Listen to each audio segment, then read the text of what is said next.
He didn't say anything out of the ordinary, he just did it, as though he were doing something as mindless as riding a bicycle.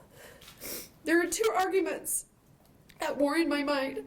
This doesn't seem right versus he's a world-renowned doctor who's treated so many athletes. Everyone knows he treats down there and they don't complain, so just stop being a baby.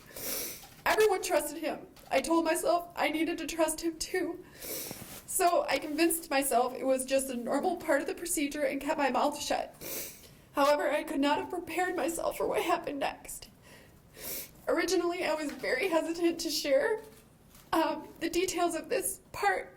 I did not want to give Nassar or any other sexual predator the opportunity to relive any details.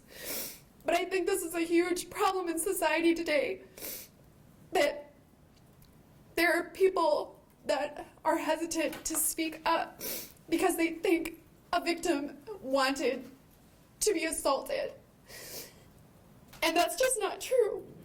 So in my opinion, this is the worst part. Again, growing up in culture with little experience of my own, I assumed something like what happened to me would only happen if I wanted it to. Now that I'm a grown woman with friends in the medical field, I know this is not true at all from a medical standpoint. But what I knew at the time was based on magazines, movies, culture, and other teens just joking about it.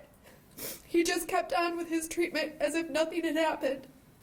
I didn't move until the treatment was over, and then I tried my best to pretend nothing happened and left as quickly as I could. The initial aftermath. In the aftermath, questions raced through my mind a mile a minute trying to make sense of it all. What just happened?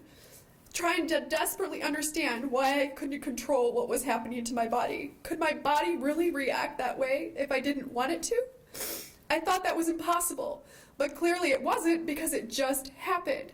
If it's not supposed to happen like that, what does that say about me? Was I sick or something?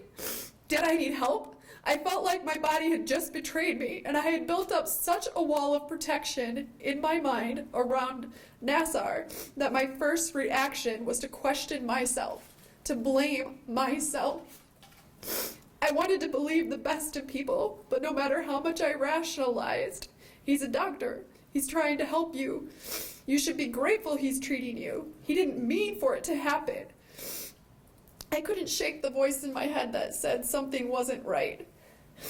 But how could I tell someone? I was so afraid if I told someone the truth that they would think I was lying, that they would think I was one of those athletes just looking to stir up trouble. I was scared they would draw their own conclusions. They would believe the only way for my body to react in that manner was if I liked it, if I welcomed it, or if I wanted it. I was afraid that people would look at me differently. I was fearful of being looked down upon, of being labeled. I was fearful a man wouldn't want me after that no man would want me. People would think I was messed up.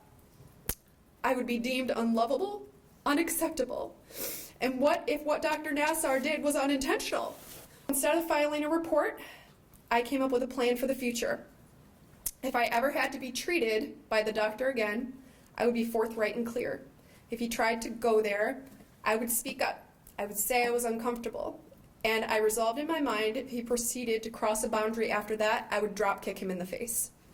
Armed with this initial resolution, it just felt safer to move on.